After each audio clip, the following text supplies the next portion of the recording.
What's going on, ladies and gentlemen? Welcome back to For Strategy Gaming. I've got another Starcraft 2 commentary for you today. Today's matchup is going to be between MTW's DIMAGA and IMBA's Strelok. We can see here DIMAGA spawning in the 12 o'clock position as our red Zerg player, and here in the 6 o'clock we have got Strelok as the blue Terran player. So yes, Terran versus Zerg. We are here on Metalopolis, and I am excited. This is the second commentary for the day. Hopefully you guys have been enjoying the content, and yeah, how's everyone doing? I am just doing dandy. Yeah, everything's going well. Having a lot of fun doing this commentary. Summertime's been great. Been hitting up the gym a lot like a true brosif. So yeah, that's been my life. So anyways, yes, here we go. Starting out, we can see Strelok, of course, will be going for that wall off. So very necessary against a Zerg opponent. As a Terran player, pretty much required to wall off. Same thing with Protoss. Zerglings, of course, will ruin your day otherwise. We did see DIMAGA go for that extractor trick. So sitting at 11 supply before his first Overlord did pop. Pretty nifty. I don't see everybody do that. It used to be the case that almost everyone was doing the extractor trick. This was back in the beta, and then even TLO was known for doing the double extractor trick. Now, every so often you do see it still utilized. It's not kind of a primary mode. A lot of times you just see 9 Overlord and then just wait out till that Overlord pops before any continuous droning, but every now and then you will see a player do 1 or 2 of the extractor tricks. We can see right now DIMAGA is pulling out with that scout very early on. He is also going to be going for a 16 hatch, so we can see the 16 hatch getting dropped right now for DIMAGA, and then moving out with that drone scout as well. He, of course, going for this hatch first. He does need to really have a clear understanding of what Strelok is doing, so sneaking right on into the main base. You can see getting there before that first Marine is anywhere near complete, and he does see that Rax, so now he knows he is safe with this quick expansion build. The major concern with any 14, 15, or 16 hatchery build is a 2 Rax push from your Terran opponent, but Strelok getting that refinery pretty much told DIMAGA that he doesn't really have to worry about that type of a timing push. Taking a look inside of Strelok's base, very, very standard fare, nothing out of the ordinary here. So let's just take a look. What is that attachment? It looks like it will be the Tech Lab. So it looks like we will be seeing actually an opening Reaper here from Strelok. No reason to really do this otherwise. Going for something like a fast Marauder, well, that's just complete nonsense against a Zerg opponent. So yeah, should be seeing a Reaper coming out as soon as that Tech Lab does finish. DIMAGA scouting, Strelok scouting out DIMAGA's base right now. He will be seeing the 1 gas and the pool, and everything looks pretty standard for that quick expand build, and that's exactly what DIMAGA was doing. So Strelok, yes, in fact, coming out with that Reaper. That was pretty much implied by that quick Tech Lab. I am expecting a quick expansion very soon too. We can see, of course, stockpiling those resources, and there it is. So the command center being placed down right now as well. SCV stealing a few resources. Needs to be careful though.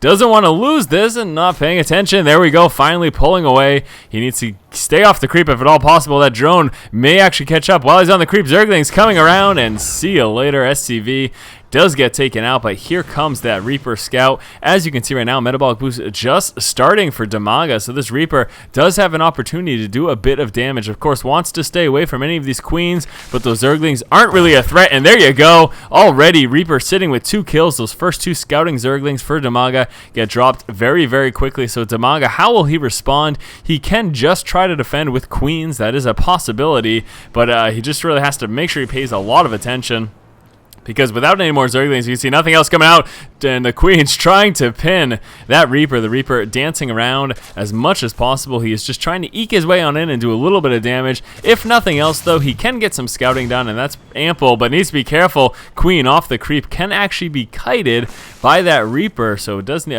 to be wary of that. Now, we can see right now the transition here for Strelok. Looks like we will be seeing Infernal Pre-Igniter Hellions. There's that expansion. The Rax will be starting to come out with some Reapers, with some Marines as well. The Reaper just dancing around again. He really can't do too much damage since the Queens are blocking any path, and we do have 12 Zerglings popping out in just one moment. Metabolic boost is just about to finish as well. All the while, though, DIMAGA's been getting a lot of scouting, and ooh, look at that Reaper continuing up those dancing shenanigans, moving around and just trying to get some scouting. But now that those metabolic boost Reapers are on play, see you later. Reaper gets taken out very quickly, and of course these Zerglings will be pushing out, not necessarily for a counterattack, but just to get some scouting done and test the waters and see exactly what's going on. Now let's see if Strelok decides to hide these. No, these will be out in plain sight, so Strelok not concerned that DIMAGA will be seeing these Hellions, although I don't think that DIMAGA will be aware of that Infernal Pre-Igniter. Zerglings trying to get us around as much as possible. Hellions microing away though, and the Marines do get taken care of, but those Hellions of course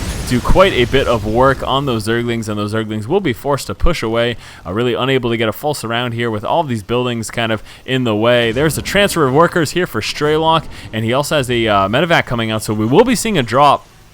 The Infernal Preigniter Hellion drop can do quite a bit of damage. He does just need to make sure that he goes unspotted, and that will be difficult though, because we can see the tower has been grabbed over here, and we do have some nice Overlord spread for DIMAGA. So depending on what path we see Strelok take, this could very well be scouted out, and that would of course be quite dangerous indeed. Hellions moving across, trying to grab this tower. I'm trying to help deny that scouting. As mentioned, that's really the big concern. So if he can deny the scouting by grabbing these towers, he will certainly be in a good spot. We do actually have some Marines getting picked up in Strelok's medevac, and Strelok will be heading across the map right now, so we'll be incorporating some Marines into this push as well, likely to be lifting up those units and just dropping them right here. And look at those Hellions preparing for that very thing. Now we can see DIMAGA is scouting this out there with that Overlord spotting over the edge, and the Hellions need to be careful, very close to walking right into one of those spine crawlers. But here comes the medevac filled with just 4 Marines. He didn't have quite enough. We do have this one Viking coming out. He didn't have quite enough to fill it up. That one Viking will be moving across the map, probably doing some Overlord hunting. But here we go.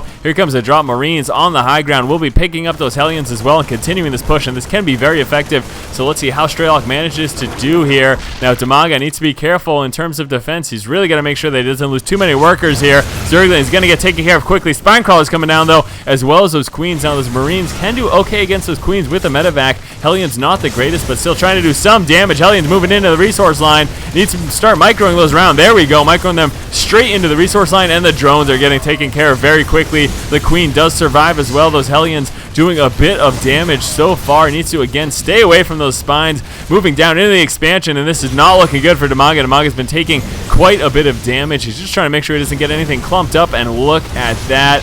Lots of Mutalisks in play for DIMAGA. DIMAGA will be mopping that up, of course, very quickly.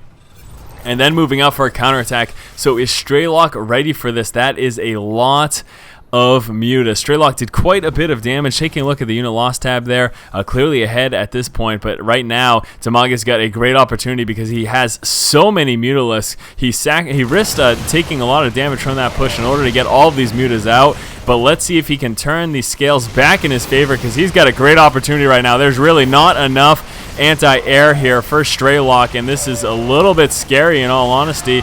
Now he's got these double reactored barracks over here to be pumping out some Marines, but still there are so many Mutas right now, and the unit loss tab is slowly going to start tilting into DIMAGA's favor right now. He's got free reign basically. He needs to stay away from that bunker though. That is really unnecessary losses, and it takes a little bit too much damage to actually whittle that away. Going to be going straight for that SCV line. We can see right now he has finally tilted it in his favor, but it looks like he will be losing these Mutas right now. Just enough Marines plus that Viking to shoo those away. Now we do have a ton of Zerglings streaming across the map. Also DIMAGA is coming up here with his third. Stim pack though is now finished. Those Marines will be much more efficient against those Zerglings and Mutas, and I do not think that DIMAGA can push against this, but he is trying anyways.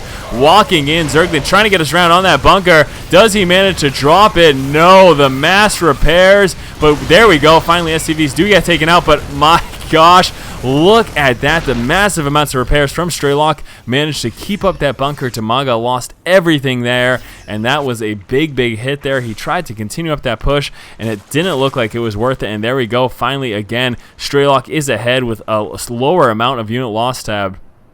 Lower amount of units lost, rather, is what I meant to say. Now we do have an armory coming out, so we might be seeing a Thor or two thrown into the mix. That, of course, will give him access to those level 2 upgrades from that engineering bay, but I cannot believe that Strelok managed to keep up that bunker. That was absolutely huge. The fact that he was able to mass repair on that and keep that alive definitely helped him defend that push that we did see from DIMAGA. Now DIMAGA, again, is working up into his third. He's also got the Zergling spotting if Strelok decides to come to a third himself. We've got the level 1 upgrade coming out right now, and that will of course help those Hellions, those tanks, as well as any Thors that we may be seeing. We have another medevac coming out, and here we go. Looks like Strelok is getting ready to push out across the map. He has got a lot of Marines. Combat shield is in, the level 1 upgrade is in, and so is the stim pack, and of course we have those tanks for support against Speedlings and Banelings. Now the Baneling nest is in, and we've got those centrifugal hooks coming out, but still they may not have that for this engagement, and having those certainly helps quite a bit in terms of dealing with those Marines. So this this is a little bit scary right now.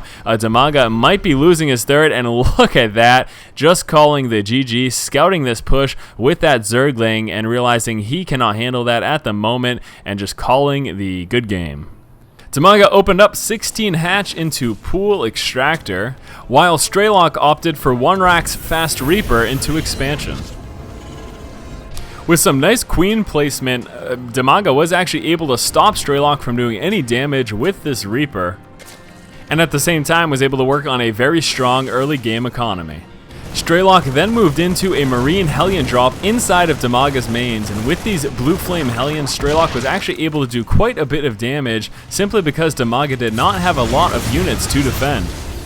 The reason DIMAGA didn't have anything to defend against that Hellion push though was because he was coming out with a massive amount of mutas, and once those did pop, he was able to mop up all of those Hellions and then push out for a counterattack. DIMAGA's counterattack was able to do quite a bit of damage, however, his main problem was eventually there were enough Marines to shoo away all of these mutas, and then we saw a counterattack from Strelok that forced the GG. So thank you guys so much for watching. Hopefully you have enjoyed this commentary. As always guys, if you like the content, please subscribe to our channel. Thanks for watching, keep watching, and keep owning.